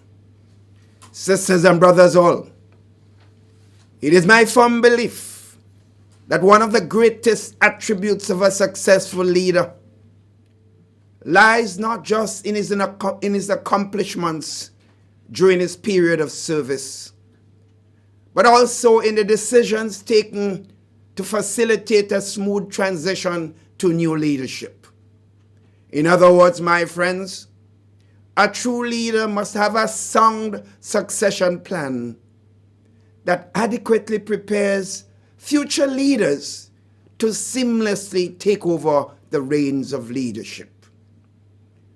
Therefore, it was with this futuristic thinking that this cabinet reshuffle has also been considered. Here now are the ministerial portfolio changes, which will take effect in the first week of October. Minister Nicholas Steele will continue to head the Ministry of Health and Social Security. But in addition, he would have the support of Minister Delma Thomas, who will work with him and have specific responsibility for hospital services within that ministry. In addition to her full responsibility as Minister of Housing, Community Development, and Social Services. The Ministry of Trade, Industry, and Consumer Affairs will now be headed by Minister Alvin Dabrio. The Minister of Finance, Public Utilities, Energy, Physical and Economic Development will now be headed by Minister Gregory Boyne. The Ministry of Infrastructure Development, Transport and Implementation will now be headed by Senator Nolan Cox. The Minister of Foreign Affairs, International Business, and CARICOM Affairs will now be headed by Minister Oliver Joseph. The Minister of Agriculture, Forestry, Lands, and Labor will now be headed by Minister Peter David. The Ministry of Sports, Culture, and the Arts, Cooperatives, Fisheries will now be headed by Minister Yolan Bain Horsford. The Minister of Education, Human Resources, Information and Religious Affairs will continue to be headed by Minister Emmeline Pierre. The Minister of Civil Aviation and Tourism would have added with it climate resilience and the environment, and headed therefore by Minister Clarice Modus Cohen. The Minister in the Ministry of Civil Aviation, Tourism and Climate Resilience, with specific responsibilities for climate resilience and the environment, would now be led by Senator Simon Steele. The Minister of Legal Affairs, Carriacou and P.T. Martinique Affairs and Local Government continue to be headed by Minister Kendra Maturin Stewart. The Ministry of the Prime Minister's Office, Department of Public Administration, Home Affairs, National Security, Youth Development and Disaster Management and ICT will now be headed by the Prime Minister, your humble servant. The Minister in the Ministry of with special responsibility, the Prime Minister's Ministry, with special responsibility for needy assistance, uniform allowance, special projects, and ICT will now be led by Minister Pamela Moses. The Minister in the Prime Minister's Ministry with special responsibility for youth development will be now led by Minister Kate Lewis. And the Minister in the Prime Minister, Minister of State in the Prime Minister's Ministry with special responsibility for disaster preparedness will now also be led by Senator Winston Gary. Ladies and gentlemen, sisters and brothers all, as I said at the beginning of this presentation, this is meant to give even more effectiveness to the management of this government. And ask therefore for your prayers for the new ministers in their new roles as they continue to guide and the safety and development of this beautiful country of Grenada, Carriacou, and P.T. Martinique. Good evening. The preceding was an address to the nation by Prime Minister Dr. the Right Honorable Keith Mitchell.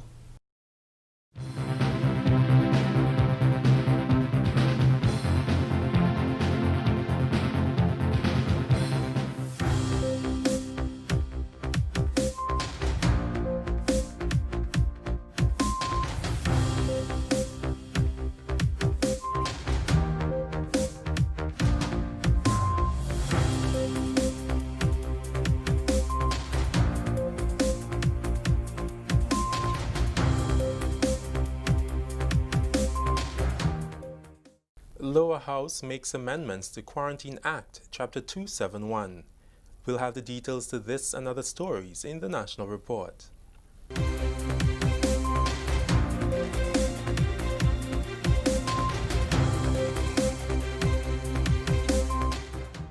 With the details to the news for Friday, September 11th, 2020, I'm Delroy Louison.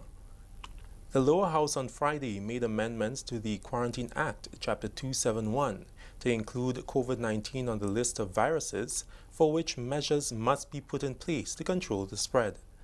Tourism Minister Dr. Clarice Modus Cohen presented the motion to the House on Friday on behalf of Health Minister Honorable Nicholas Steele. She explained that the amendments to the motion will consider individuals arriving and leaving the country by air or sea, testing, quarantine period, among other health protocols, to ease the burden that infectious diseases usually place on countries. The amendments will create flexibility and openness due to the diversity and newness of the virus.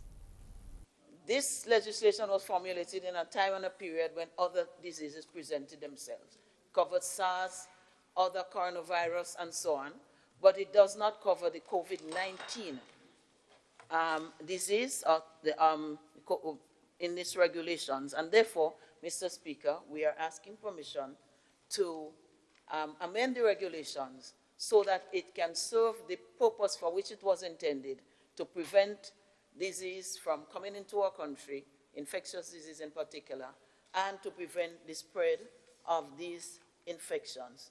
Prime Minister Dr. The Right Honorable Keith Mitchell supported the motion. He stressed the importance of taking precautionary measures and not relying on luck in the face of a crisis. The government cannot take responsibility to pay for tests. I think it has to be clearly stated. Government, someone wants to come to our country, it is clearly stated that you have to get your PCR test. It's like you have to come to a country, you must get to an airline to get a flight. If the flight is costly, you decide whether you can travel or not. So if you have to pay for a test, you decide whether you can afford it or not. And that's the nature of what you're doing. So the government will not want to take responsibility for paying, although I didn't hear that word, I only heard the question about suppose somebody have to stay in for how many days or weeks, what will happen with the cost? Continuing the news, while Grenada will be involved in discussions at the multilateral level about a vaccine for COVID-19, the country will not be rushing into any premature decision. That assurance from Minister for Health, Honorable Nicholas Steele, who was speaking during a meeting of the House of Representatives on Friday. He did say, however, that it is necessary for Grenada to join the conversations about a vaccination policy. So Grenada will participate with the WHO, Pan American Health Organization, on discussions of vaccinations that we are seeing from other nations being developed at present. That is not the same as rushing into.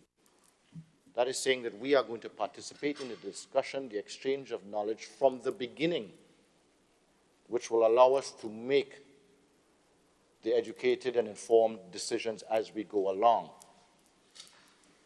But we will not rush into this. And it is necessary that we recognize that there should not be a fear of vaccination of any type once the proper development procedures are followed. Minister Steele added that while there are no new cases of COVID-19, they are monitoring the continued rise in cases in the US and now Canada, which has gone over the limit in terms of the number of people affected with the virus. He says they will monitor emerging developments in Canada, following which an appropriate decision will be made.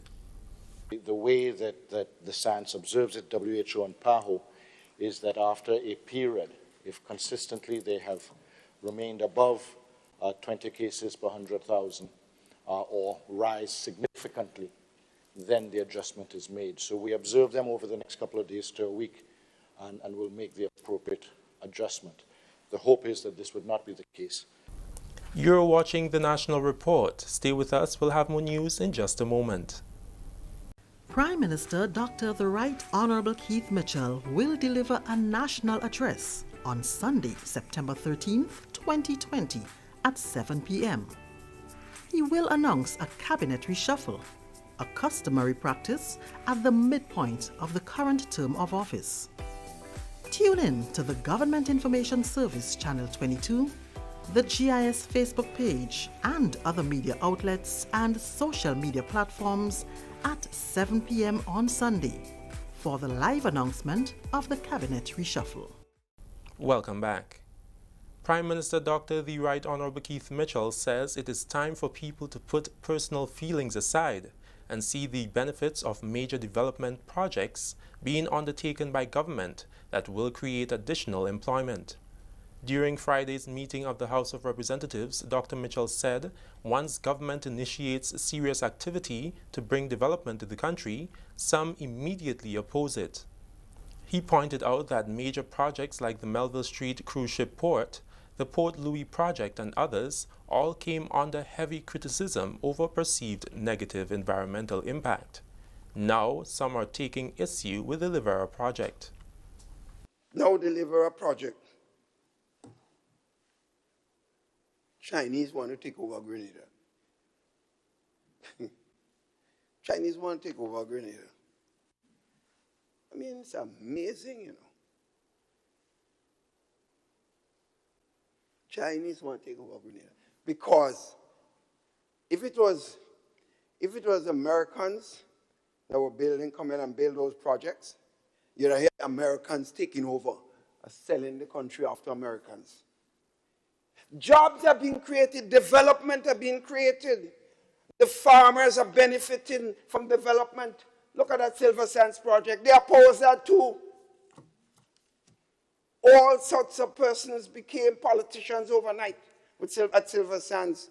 Some of them living close to Silver Sands, the property. Watch that place being a dump. For years, someone comes spending millions of dollars creating one of the best property. They oppose it. The Prime Minister says the Livera project, like the Silver Sands project, will benefit farmers who will be given contracts to supply fresh produce. Employment in the hospitality industry will also be created. The Livera project, scores of farmers will be contracted to produce food for that property. We should be so happy. They're opposing it, all sorts of persons and people as so-called aspiring politicians that can't get 10 votes when they run. But they're demonstrating against the project. Demonstrating all kind of failed politicians, failed leader, all kinds of stuff emerge up there to oppose the project, Chinese taking over Grenada. Right, Mr. Speaker, it's about time. It's about time we learn to grow up. This NNP, Mr. Speaker, party which I am part of, who has been in opposition twice, they could never say that this NNP oppose any serious project that the previous government then, in both cases, brought into the country. And finally in the news, government is taking issue with some businesses, which it says are flouting the rules and regulations which remain in place to prevent the spread of COVID-19. During a meeting of the House of Representatives on Friday, Prime Minister Dr. the Right Honorable Keith Mitchell said some hotel facilities in particular have been holding what he referred to as serious parties, which they believe is a deliberate act being done by people who should know better. Dr. Mitchell says the Cabinet, Prime Minister and committee responsible for giving permission for social events gave no such permission. Therefore, the law was broken. I want to make it very clear. The Cabinet, the Prime Minister, and the committee who is responsible for giving permission gave no permission. Let's get it very clear. And I'm angry because it sends the perception that some people in this country can do as they want. And poor people must be allowed to be disciplined or to be spoken about if they do the same thing. This government is not a class government. It's a government for all the people of Grenada, Carriacou, and Petit Martinique. We have seen this class thing in this country before. We have seen it. I grew up in it. I want no part of it. And I will not be heading a government that participates in sending a message that some people in our country could do as they want and some must be dealt in the opposite direction. The Prime Minister says he has taken the necessary steps to ensure that the law is adhered to. I have therefore spoken to the Commissioner and his team. The law of the land must be adhered to. The Prime Minister has to obey the law of the land. The Governor General has to obey the law of the land. All ministers do this. The Speaker, President of the Senate, tooth moan all of us. And therefore no one, Mr. Speaker, should be allowed to do as they wish because they're bigger than everybody else. With that story, we end the national report for Friday, 11th September 2020. Recapping the headline, Lower House makes amendments to Quarantine Act, Chapter 271. That's all from us here at the newsroom. On behalf of all who made this newscast possible, management and staff of the Government Information Service, I'm Delroy Louison, thanking you for joining us. We'll see you next time.